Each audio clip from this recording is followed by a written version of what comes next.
Good evening, everybody. Welcome to Cabinet on the 30th of August. We're not in the council chamber, we're in the reception room. The council chamber is getting refurbishments. So I'm assuming the camera can pick us up, can it? It's a high-tech camera, really good.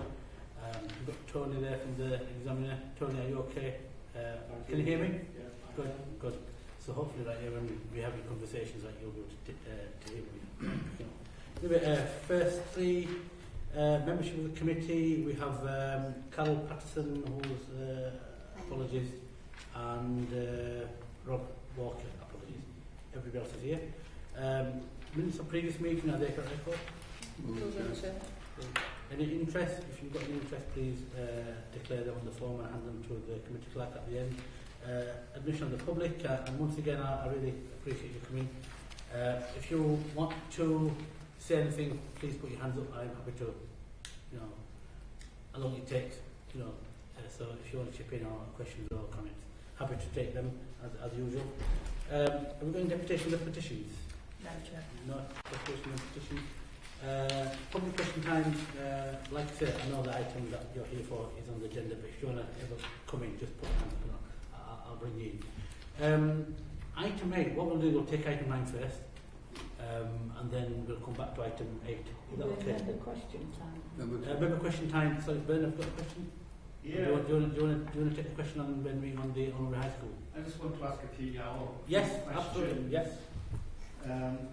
First of all, I'm speaking on behalf of the parents, and they've asked me specifically if we can make sure that the transition arrangements that have to be made for the pupils of Almonbury Community School, they want to be involved in discussions with education officials. They want to have regular meetings and updates about what is happening. Obviously the school is still in existence in 2019, 2020. So we have to make sure that I hope you'll agree with me, that if they want to be involved in the transition, they have to have regular meetings and know what's going on. And they've asked me specifically to ask these questions about how this transition can be sorted out. Okay? They need to know what will happen in 2020 when the secondary provision closes. Who will take charge of the pupils left in the building? Because we're not quite sure, it's not nailed down exactly how the transition arrangements will work. We know the other school, year 10 and 11, the GCSE classes will probably stay, but we're not absolutely sure about year 7, 8 and 9 after 2020. Sorry, years 8 and 9 after 2020, because year 7 will definitely be there in 2019, but there will be no intake in 2020. So they want to know how that will be handled, whether school pupils will be asked to transfer after 2020, academic year. Will they be asked, years 8 and 9, be asked to go and find somewhere else? We need to nail down basically what's going to happen to them, right? The parents are wanting to know who will be in charge of the pupils inside the building. They're asking questions about the uniform, for example. I know that the second provision will close in 2020. There will still be some pupils left in there. Will they be obliged to have the uniform of the new school? Because once a school has got to be responsible for the pupils, so they want to know, will they have things like uniform? I know this is all to do with transition arrangements, but I thought I'd mention that separately. It's a specific question the parent has asked me, and I don't know the answer, obviously. I'm not saying you do know the answer now, but I'm saying we need to nail down the problems that are going to be fixed. When pupils are transferred to other schools, they want to know, will there be transport arrangements for pupils going to Newsham? And okay, this will be part of the ongoing discussion, but I've had parents approach me now saying, well, I've got children at one school, I've got children at another school, how am I going to get them from one to the other? I know it's problems that are faced by others, but this is sort of like, they weren't expecting this. If it's already started at Oliver Community School, they didn't expect this to happen. So they're obviously caught in a dilemma about how to transport the children from one area to another. So we need to know about transport arrangements. Next point you made about using it's possible to have regular updates to tell the parents how Newsom's progressing, because it seems to me that a lot of pupils in the Almonbury area will be asked to transfer to Newsom in the future. We need regular updates. The parents want regular updates and the progress made at Newsom. Okay. These are just some of the questions I've been asked. I know there might be more.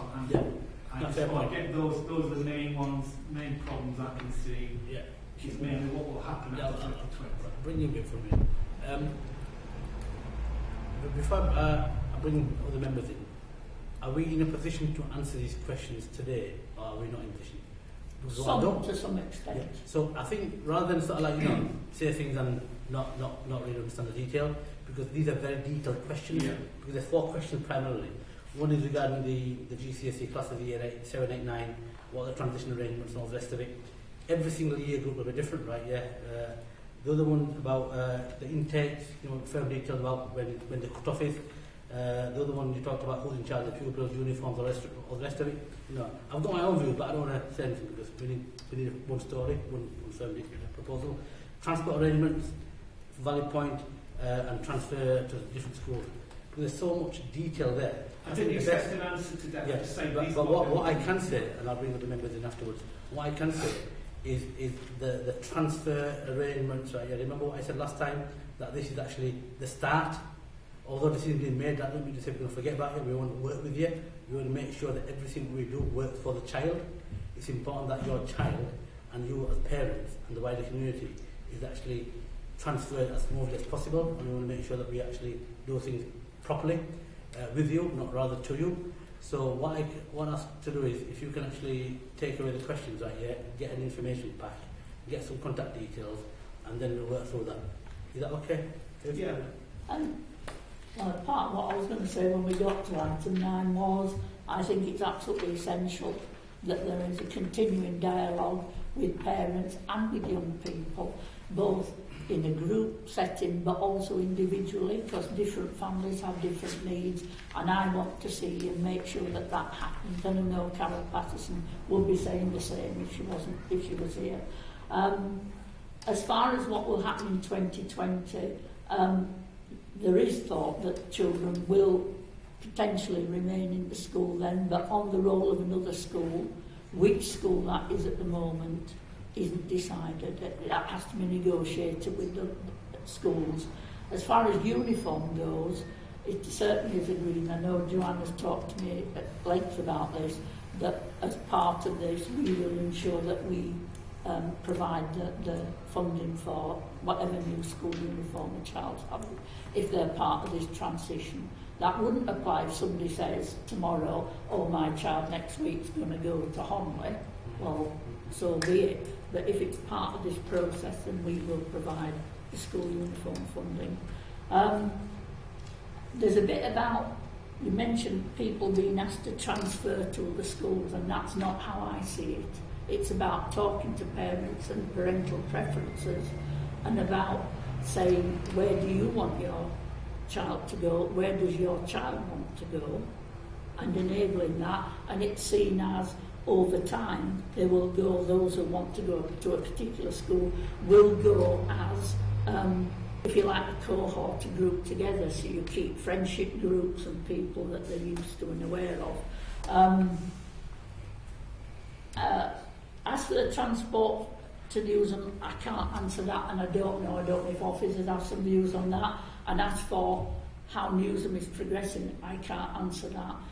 I'm really, really keen to make sure we get this as involving parents as much as we can, providing the right information and listening and addressing the needs, individual needs that people have. And that's what I'll be looking for in this whole process. I don't know if you've got information you want to give. Do you want to say something else? Yeah, so I think we can assure you all of that Councillor Kendrick has said. And we're more than happy to be able to provide updates around Newsom and the other schools actually that are available about where they're at, what issues they've got going on, so that you can make some, so that you'll get a sense of some assurance that what you're going to get is a better educational experience for your child. And in terms of transport, we'll look at that individually with families. Because not everybody's going to need the same thing. So until we work out our individual meetings with families, look at what you're asking for. So it's really important that we tell families and that you pass on to families that if they need that, maybe we need to factor that in. Because what we'd like is a transition plan for individuals so that we can then decide who's going to transfer together. We put some groups together, so we'll have some group meetings and individual meetings with families. So if transport's an issue, we'll pick that up and do as much as we can. To make that as straightforward as possible. You know, it's in our interest. We really want to make sure those children have the smoothest transition. We want them to get the best results. So we'll work with individual families on their circumstances because everybody's going to be in a different place, but we're really happy to do that. Yeah. Just to one of the points that I did mention, which I was going to, is really, really important for me and the cabinet that the lead member, Councillor Carl Patterson, actually works with you very, very closely, because that part is really important to me, because that is the connection between the council and the community. You know, we are here, as is Bernard and Paula and Paul Davis, part of the community. So what I will do is when Carol Patterson is back from annual leave, I will make sure she actually works with you very closely, because that conduit and that communication channel is so important that we actually start to understand what's really going on with your people who are really, really sort of like instrumental. Yeah. And just say on that, I mean, I went to Holland a lot of years ago. My children wanted to go there, to high school. My little one at the time, she was in All Hallows. We moved out of All Hallows so that all three of my girls could be together as a family. Now, what we've got that's happening is my eldest, she's starting year 11 next year. She's going to stop in the school. My middle one, she starts year 10 next year. She's wanting to stop with her friends who have already left. So they've already gone to different schools. So now I've got my two eldest children that are going to separate schools. And my youngest one, who's obviously in junior school now, she's going to be moved from the building where she is down into the separate building on there. So I've now got 3 children basically separated that wanted to stay together as a family unit. Yeah, and that's a very good example, and that's what we need to work with. Yeah, and I completely understand that, and that's what we need to do to work with you to actually make that as soon as possible, because it's going to happen. But it's breaking a family. Yeah, and the only thing we can do that is work with you, and we will work with you as best we can. Is there any more members? Paula, do you want to say anything? No, thank you. Okay. We've got Councillor Paula Davis. We've got Councillor Paul Davis. Anyway. Okay, so what we'll do is what we agreed, Paul, before you came, that we'll take item 9 for item 8. So just give it a bit more flexibility in terms of getting comments in if you want to. Okay, so we'll go on item 9, outcome of call-in review meeting into the cabinet decision in relation to future options for Honorary Principal. Paul Davis. Okay. I think a number of people were present, so apologies, I'll be repeating some of what we talked about that took place last week. But just to remind people, we as a panel looked at 3 key areas in terms of the call-in, and that was capacity, openness and lawfulness. And we focused very much on those, taking on board written evidence and obviously the oral evidence that was given on the day. There was a lot of evidence, and I think you could tell by the time we took to reach a decision, we spent quite some time evaluating that evidence, both the evidence given on the day and the evidence that we had previously in our packs. We came to a decision which was one of the formal responses, that the decision be freed for implementation. So in very straightforward terms, that meant the decision of the Cabinet would go forward. However, we did feel there are a number of areas that we needed to highlight, and some of that's already been referred to. Certainly around communication, and I think to some degree, even more importantly, engagement. And by engagement, we mean working with parents and the community. And again, that's been referred to, and I'm really pleased as a member of panel that already that's being referred to from the Cabinet. And there's a strong feeling within the panel that we can learn from that. And also, again, it's very pleasing, is the very quick action on response from the Cabinet in terms of the support that needs to be available now. So those are, first of all, key issues that came forward. There was not a feeling on the panel that there was a deliberate withholding of communication, but certainly there was a view to some degree of, maybe clumsiness is not the right word, but of not working through it in a way which is the most effective way to work through it. And I think that's lessons for everybody to learn. It's very difficult in very emotive situations like this to hit the right balance and to achieve that right engagement with people. And I think certainly it would be good, I would think, for officers and for the Cabinet to hear ongoing the views from people as you go through this engagement, and then we can incorporate that in the future, hopefully for not the same kind of circumstances as this, but for other issues. So going through the three key points. Capacity, we were as a panel satisfied that this had been taken into account and that this did include the local park plan. But again, there was a feeling that this may not have been communicated and explained effectively. And also very much acknowledged that in terms of parental choice, that there will be, I'm sure, issues, and this is going to be a difficult time for people. And I know that officers want to work with people to try and do the best around that. So it was acknowledged that, and I don't think anybody was trying to say that parents will find it easy to meet the choices that they are looking for. But in terms of the overall capacity, we were very clear that we were satisfied that the overall numbers were correct and there is capacity to accommodate all the pupils that will be displaced.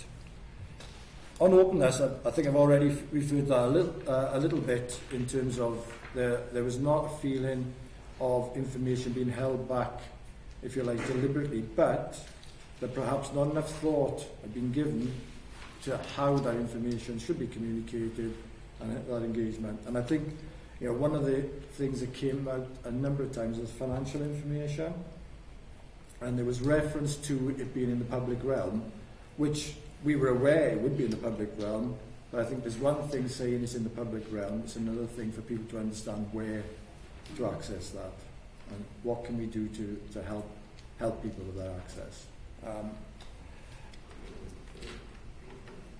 I think that on openness, those are the key comments really, and certainly there was a long debate and lots of looking through paperwork around the deficit issue. So that that was one of the key areas, and you remember from questions that a lot of people were concerned about the link between the deficit and viability, and there was a great deal of debate around that area. So again, I think we can learn from how we handled that.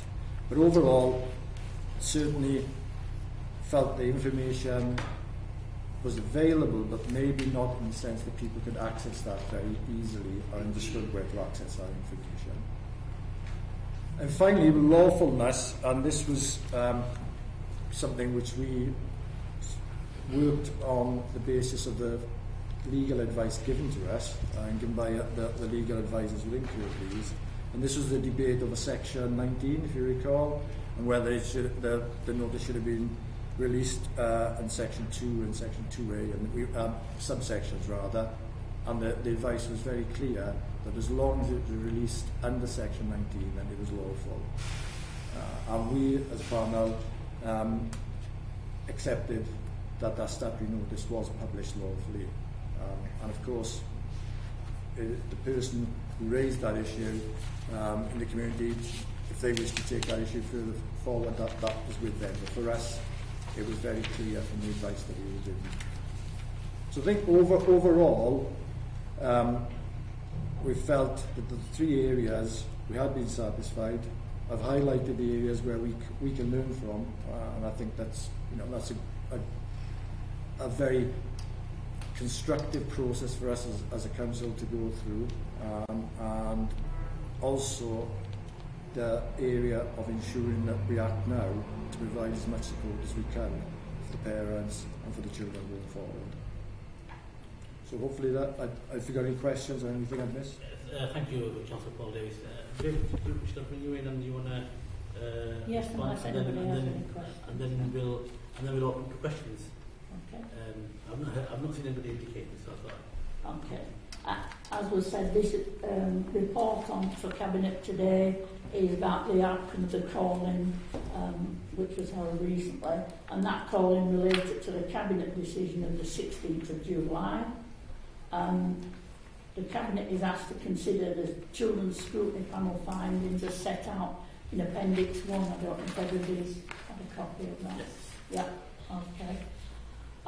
The panel, as Councillor Davis said, made 2 recommendations. One, that the decision that the Cabinet made on the 16th of July be free for implementation.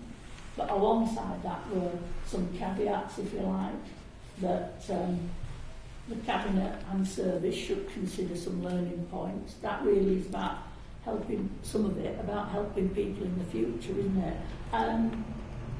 That the relevant factors such as the local plan were taken into account and the financial information was correct, but that wasn't as clear as it could have been. And I have to agree with that. I find the education reports complex and complicated, and part of that is because they have to fit statutory requirements. But I do think that part of the learning is you may have to put a piece in that says section 32B or whatever, and underneath one could write, this means, and say what it means in plain English. Because I got briefings on them and I struggled with them, so I absolutely understood why members of the public found that difficult. And I don't think Cabinet would have any difficulty saying that's how we want to move forward in the future.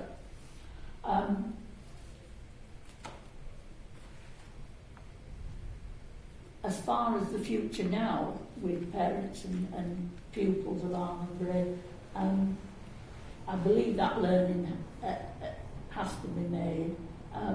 But I also think that this decision as it goes ahead, as I said earlier, must start as soon as possible as we get back into the school year. That the discussions must be held with families and individual pupils as well as groups of parents if they so wish, and the options for school choices and arrangements are made with surrounding schools as soon as possible. But I think those discussions should be open and clear, and I would like feedback as to issues that arise, as I'm sure Councillor Patterson will do as well. And really, I just ask now Cabinet to note the decision taken in respect to the future options for Armagh Community School as being subject to a call-in review and free for implementation, with the caveat that those learning points that we would take into account and do our best to achieve in the future. Yeah, I'd second that, but before we just move to a vote, is there anybody in the audience that want to say? Anybody want to comment, questions? No. Okay, so are we okay as Cabinet to accept them recommendations from the scrutiny calling, namely the that Councillor Paul Davis has I neglected to add one further thing. One of the second parts that the children's scrutiny panel said that regular updates about the progress of Armagh Community School and the arrangements be brought to that committee on a regular basis. And I absolutely welcome that, because that gives me feedback about how it's developing, and we welcome scrutiny's input into that. Okay. Anybody want any questions, comments? Okay, so are we okay to move to the vote? Okay. Thank you very much. Okay, members. We'll go back to the agenda. Item 8, Corporate Financial Monitoring Report, Quarter 1. Yeah, Chair. Thank you. This is the Quarter 1 financial report. As Cabinet will have noted, we are predicting an overspend at the year end of £2 million. However, as it's only Quarter 1, I am confident that we'll be able to address this during the rest of the financial year. At the risk of sounding like a broken record, the government needs to get to grips with the continued rising demand and the pressures placed on all local authorities by the growing SEND requirements.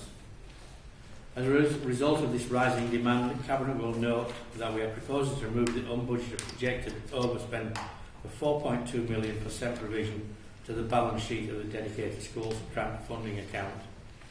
Many of the local authorities have already done this, and this is an acceptable way of dealing with the funding gap. We are still seeing pressures in demand for adult social care, but see no signs of this readdressed anytime soon by the government.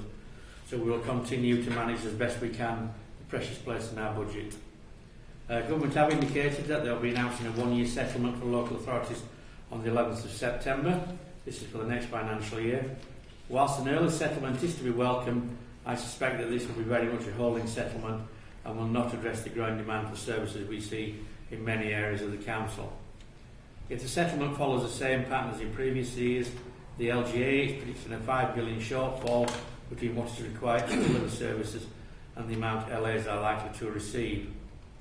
Whatever happens in the coming months, it is vital for residents that the government gets its act together and addresses the funding of vital public services so that we can better long-term plan for the future instead of living hand-to-mouth each year and wait to see what crumbs fall from the government's table. Chair, I ask Cabinet to approve this report and the recommendation on page 30 and 31 of today's agenda. Yeah, I'd like to second that, but just to reiterate what Councillor Graveton said. Basically, the solution we have at the moment within the social care and children's services is a sticking plaster solution. There was a comprehensive spending review that was taking place. Unfortunately, other priorities took over nationally, and that review has now been delayed. So there is still a sticking plaster solution. Adult social care and children's services is at a breaking point. We will continue to lobby government through the LGA on a cross-party basis, and we are doing that as we speak. So, despite that, I think credit to our officers and Graham for making sure that we continue to make our finances sound and balanced in the budget. But make no mistake, there is no light at the end of the tunnel at the moment. Bearing in mind, there has been some announcement made nationally around defence, around NHS, around taxation cuts. So you can just see where this is going. The budget's already been written into the future years. So local government is actually the poor relation amongst all this, but we will continue to fight our corner. Any more members that want to make any comments? Are we okay to approve that report? Yes. Thank you. And the end of the meeting. Is that right? Yeah. Thank you very much.